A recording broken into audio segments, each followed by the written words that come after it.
Turon kayo dyan. Pag ganito malamig ang panahon, masarap magmerienda ng mga matatatamis.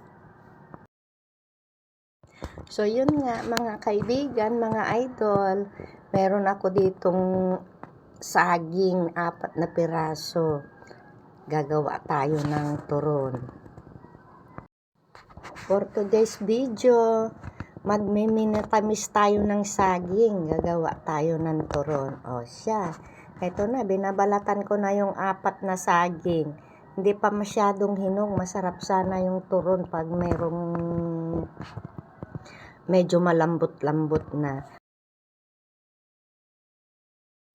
Pagkatapos kong balatan, islicein ko naman. Ayan, islicein ko ng maninipis, maliliit para mas madaling maluto pag binalot natin sa wrapper. Meron na ako ditong lumpia wrapper, binili ko sa palengke at ito nga yun na, hiwa-hiwalay ko na.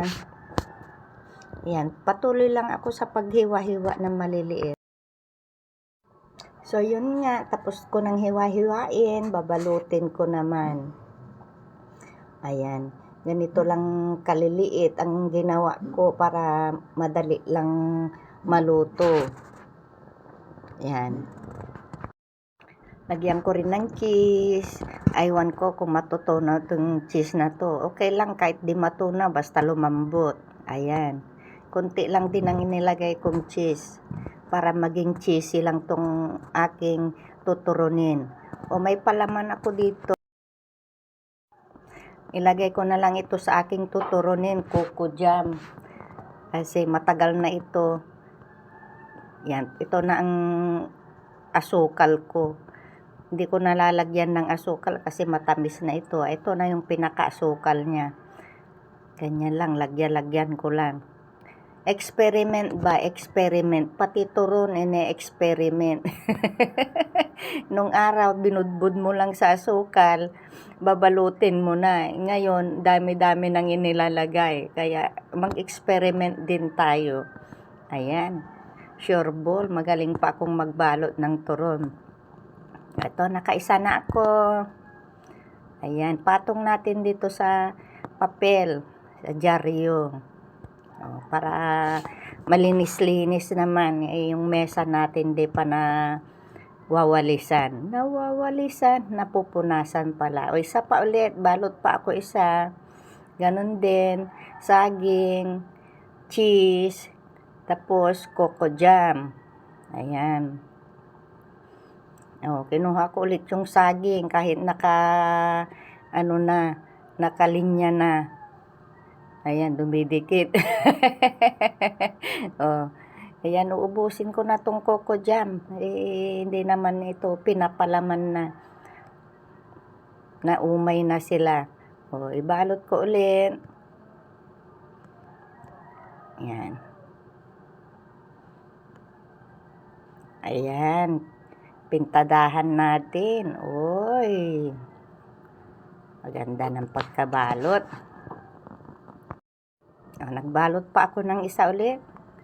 Ganun din, nilagyan ko din ng coco jam. Uubusin ko na yung coco jam dito sa babalutin kong saging. Ayan.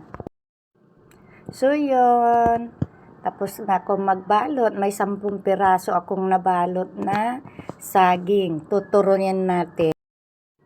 Yan. Pagkatapos ko naman magbalot, magpiprito naman ako. Dito na lang ako nagprito sa maliit na kawali. Kasi yung mantika natin kulang para marami-rami yung volume ng mantika pag dito sa maliit ako nagprito. O yan. Babaliktarin ko naman. Yan. Baliktarin lang natin para hindi masunog. Baliktarin para hindi agad masunog ang kanyang wrapper. Yan. Kailangan binabantayan din kasi yung wrapper madali lang masunog pag hindi binalibaliktad. Tayin lang natin maluto. O, yan. May yung asukal ng jam lumalabas na kaya tinalsik-talsik ko na dyan sa wrapper para dumikit. O, ito na, luto na yung unang batch na sinalang. Ayan, tingnan mo yung coco jam na lumabas sa wrapper ay dumikit din. Okay, ayan yung mga natira-tira dyan, yan yung coco jam. Didikit yan sa susunod na wrapper. O, ito na, maglagay naman ulit ako. Yung coco jam dyan na lumutang, didikit dyan sa wrapper. Ayan. 3 lang ang nalagay ko kasi konti na lang yung mantika, sinipsip na. O, luto na yung 3. Ahunin ko na rin. O. Pag hindi na siya masyadong makulo yung mantika, ibig sabihin, naluto na yung niluluto mo. O, yan, dumikit na. Parang sunong na, pero yung ano yan, coco jam. Tusukin ko naman yung mga nauna kong na prito para hindi mainit sa kamay pag kinain mo. May panghahawakan ba. Ayan, may 2 pa ako niluluto dito. Ayan, sige lang ako panusok dito ng una kong naluto. May ano na ito, may ilang piraso na. O, yan, dumikit na nga dito sa lagayan ko. So, yun, yung 2, nasunong na kasi nga nagtutusog ako, nawala sa pagbali-baliktad. Pero okay na rin yan. Oh. Dumikit na lahat sa kanya yung ano, yung coco jam. Ayan, tapos na ako magluto.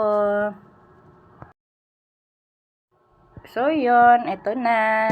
Kakain na tayo ng turon. Uy, ang bango, ang tamis, amoy pa lang, masarap na. Oh, turon kayo dyan. Ganito yung paninda ko nung nasa Marikina ako. Turon, banana Q, maruya. O, kain na tayo. Oh, unang kagat sa inyo, mainit. So, yun lang. Hanggang dito na lang ang aking video. Kakain muna ako. Salamat po sa inyong suporta. Huwag po kayong magsasawang manood ng aking video. Hanggang sa susunod na video ulit. Paalam. Bye-bye.